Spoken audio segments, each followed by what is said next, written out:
नमस्ते and welcome my dear students. आज की क्लास में हम डेरिवेटिव्स की इकोनॉमिक एप्लीकेशन देखने वाले हैं। और अगर आपने इस टॉपिक को अगर नहीं पढ़ा है अभी तक इकोनॉमिक्स में, तो मैं कह रहा हूँ कि आपको इकोनॉमिक्स में उतना मज़ा नहीं आया होगा आज तक पढ़ने में जितना कि आज इस क्लास के बाद आने वाला है।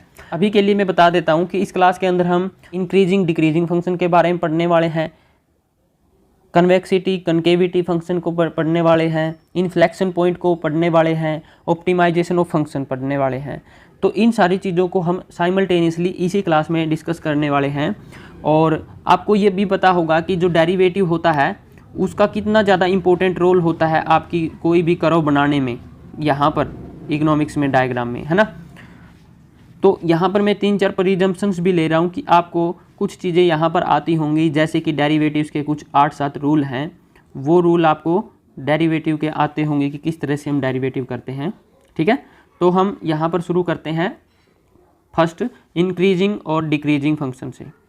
जी हाँ दोस्तों, कोई भी फंक्शन होता है वो या तो इंक्रीजिंग होता है या डिक्रीजिंग होता है। ठीक है, उसमें कैसे कंडीशन आती है उसको देखिएगा कि अगर आपका फर्स्ट डेरिवेटिव किसी फंक्शन का, मान के चलो कोई इक्वेशन है आपकी एक्स की कि Y square plus 2y plus 10, ठीक है ना। इसका अगर फर्स्ट डेरिवेटिव कर रहे हो आप फंक्शन का, तो आपका अगर वो 0 से बड़ा आ रहा है, क्या आ रहा है 0 से बड़ा, तो हम कहेंगे कि ये क्या है, इंक्रीजिंग फंक्शन है। और अगर फर्स्ट डेरिवेटिव x का क्या आ रहा है, 0 से छोटा आ रहा है, तो हम कहेंगे ये डिक्रीजिंग फंक्शन है। यहाँ पे देखिए, जो ये ब्लू कलर की जो पोर्शन है हमारा ए पॉइंट तक, यहाँ तक ये इंक्रीजिंग फंक्शन है। और इसके अंदर आपको देख रहे होंगे कि एक कंडीशन लिखी हुई है कि जो फर्स्ट डेरिवेटिव है आपका फंक्शन का वो ग्रेटर देन 0 होना चाहिए। और इस पॉइंट पे जाने के बाद बी पॉइंट तक आपका जो ये एरिया पूरा है, इसके अंदर आप देख पा रहे होंगे डिक्रीजिंग फंक्शन है। फिर यहाँ से ये दोबारा से इंक्रीजिंग फंक्शन हो जाता है, क्योंकि फर्स्ट डेरिवेटिव ग्रेटर देन 0 होता है। ग्रेटर देन 0 का क्या मतलब है वो आगे बताऊंगा मैं। और अगर कोई फंक्शन फर्स्ट डेरिवेटिव 0 हो जाता है तो वहाँ पर कहते हैं कि यहाँ पर फंक्शन क्या है, कांस्टेंट है, उसी सेम, यानी कि जो ये पॉइंट है आपके, यहाँ पर फंक्शन क्या होता है आपका, कांस्टेंट होता है। इसके बाद यहाँ पर हमने देखा इंक्रीजिंग फंक्शन और डिक्रीजिंग फंक्शन। अब देखिए यहाँ पर ग्राफ में समझने की कोशिश कीजिएगा कि जो ये ए पॉइंट है ना, यहाँ पर x इज इक्वल टू ए है। ओके, इस ए पॉइंट पर जो ये मैं मान के चलो कि x पॉइंट है, सॉरी यहाँ पर मैं इसको मान रहा हूँ p पॉइंट है। इस p पॉइंट पर change in y due to change in x, x यहाँ पर इंडिपेंडेंट वेरिएबल है और y क्या है, यहाँ पर डिपेंडेंट वेरिएबल है। इंडिपेंडेंट वेरिएबल के यूनिटरी चेंज की वजह से डिपेंडेंट वेरिएबल में कितना चेंज हो रहा है, यानी कि अगर यहाँ पर x में हमने 10 का चेंज किया और y में 20 का चेंज हुआ, ये माइनस भी हो सकता है, ये प्लस भी हो सकता है, तो हम कहेंगे कि यहाँ पर कितनी वैल्यू आई है, 2। अगर पॉजिटिव है तो कितनी आई वैल्यू आई है, 2। तो ये ग्रेटर देन क्या है, 0।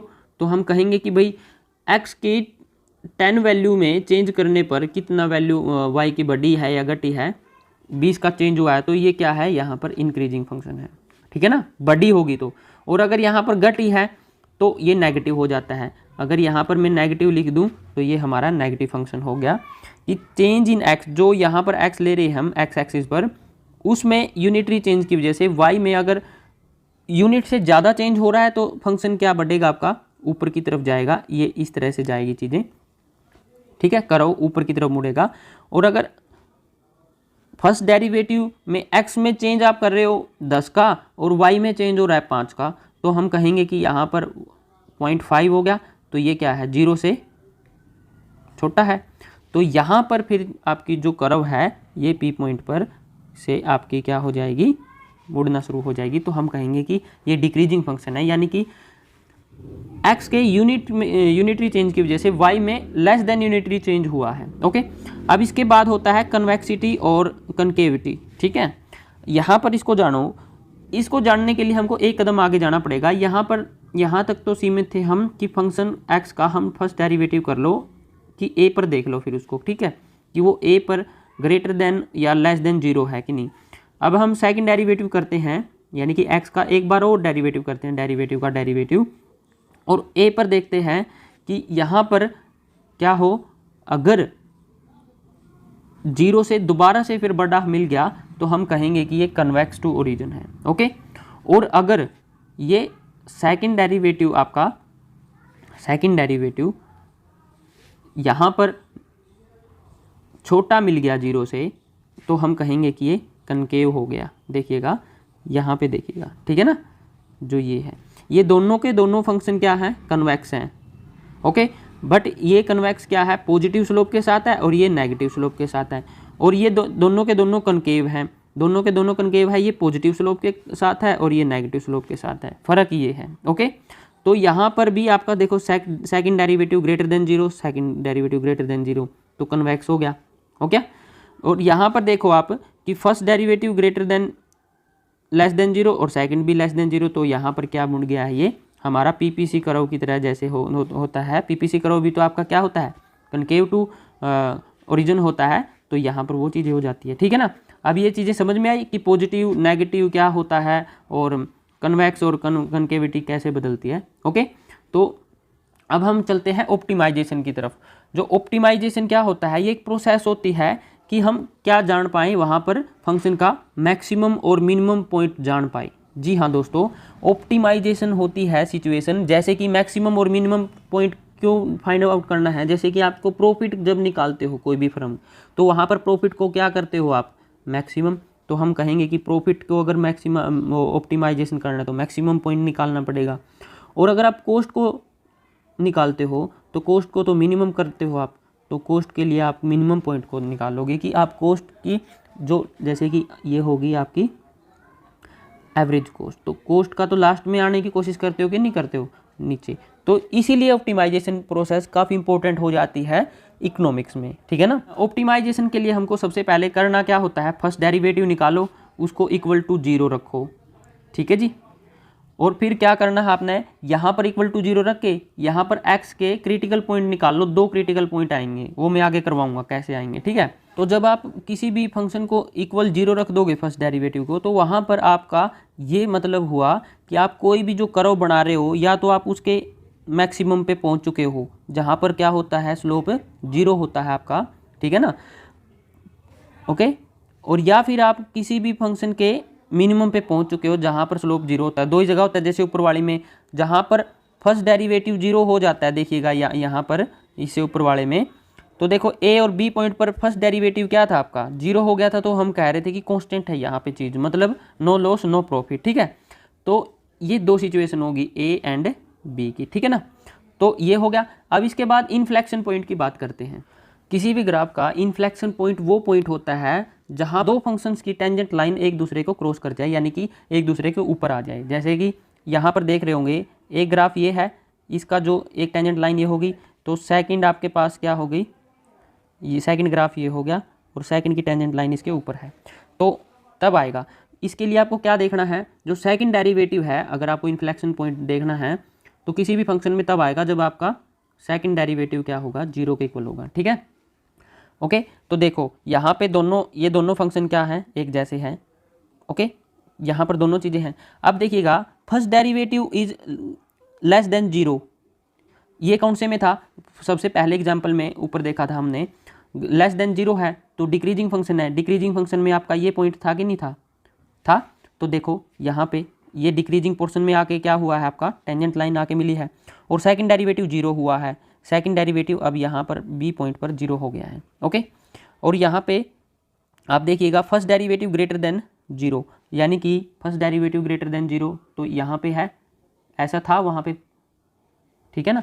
तो इस पॉइंट पे आपका जाके लीड, जहाँ से चीज़ें यहाँ से डाउन टर्न होना शुरू होती थी, तो वहाँ पे जाके ये मान के चलो सी पॉइंट, तो ये आपका क्या हो गया है, पूरा का पूरा ये इन्फ्लेक्शन पॉइंट बन जाता है बीच वाला, ठीक है ना। तो इस तरह से आपका कोई भी कर्व मोड़ लेती है ग्राफ पे, ठीक है। और अब हम इसका एग्जाम्पल करते हैं ऑप्टिमाइजेशन करने का, जो काफ़ी इंपॉर्टेंट है। देखिएगा यहाँ पे ये हमारे पास कोई फंक्शन है F x 2x³ - 30x² + 126x + 59। इसके लिए मैंने यहाँ पे तरीका बताया था कि क्रिटिकल पॉइंट को आपने जानना है, तो उसके लिए फर्स्ट डेरिवेटिव करना पड़ेगा। फर्स्ट डेरिवेटिव किया 3 टू जा 6x² माइनस 3 टू जा 60x प्लस 126x का हो गया 1 और ये हमारा कांस्टेंट का 0। ठीक है, इसको हमने रख दिया 0 का इक्वल रख दिया। और अब इसके क्रिटिकल पॉइंट जान लिए। यहाँ पर क्वाड्रेटिक इक्वेशन होगी ये हमारी, इसका जो निकालते हैं हम फैक्टर वो सिंपल मेथड आपको याद ही होगा, plus minus b² minus 4ac upon 2a। इसमें आपको रखिएगा ये 6 है जो हमारे पास, ये है a, b की वैल्यू क्या है हमारे पास 60 माइनस 60 और ये c क्या है 126। ठीक है, तो यहाँ पर फैक्टर हमारे जो x की वैल्यू आई हमारे पास 3 और 7, ये हमारे पास पॉसिबल क्रिटिकल पॉइंट्स हैं। ठीक है ना, 2 जहाँ पर हमारा क्या होगा इन्फ्लेक्शन हो सकता है पॉइंट्स का। ठीक है ना, जहाँ पे क्या हो सकती है हमारा स्लोप कांस्टेंट हो सकता है, चाहे तो ये है या ये है। तो हमको ये पता चल गया कि जो फंक्शन x को ऑप्टिमाइजेशन करना है वो या तो x की वैल्यू 3 पे या x की वैल्यू 7 पे क्या होगा ऑप्टिमाइज होगा। तो देखिए आगे क्या करना हमने, अब हमने किया कन्वेक्सिटी और कनकेविटी को जानने के लिए हमने सेकंड डेरिवेटिव किया और उसके क्रिटिकल पॉइंट को चेक किया। तो सेकंड डेरिवेटिव ये हुआ हमारा, इसका हमने सेकंड डेरिवेटिव किया तो 12x माइनस 16 आया। इसके अंदर जो x की वैल्यू हमने एक बार 3 रखी एक बार 7 रखी, तो हमने पाया कि एक बार 24 आई माइनस 24, एक बार प्लस 24 आई। तो यहाँ पे लेस देन 0 है और ये ग्रेटर देन 0 है। तो सेकंड डेरिवेटिव जब आपका क्रिटिकल पॉइंट पर रखने के बाद आप देखोगे कि यहाँ पर लेस देन या ग्रेटर देन 0 है, तो आपको ये कंडीशन मैंने बताई हुई है कि अगर सेकंड डेरिवेटिव ग्रेटर देन 0 है तो आपका कन्वेक्स टू ओरिजिन होगा कि नहीं होगा। और अगर सेकंड डेरिवेटिव आपका लेस देन 0 है तो वहाँ पर कनकेव हो जाएगा आपका जो ग्राफ है। ठीक है, क्या हो जाएगा कनकेव हो जाएगा, और कनकेव होने से वो क्या हो जाएगा वहाँ पर मैक्सिमम पे पहुँच गए पॉइंट पे करोगे, और कन्वेक्स होने से क्या पहुँचोगे आप मिनिमम पे। This is all about today and tomorrow we will discuss about more examples and we will going to in very deep of this concept. Thank you for listening and I really appreciate your time. Good luck.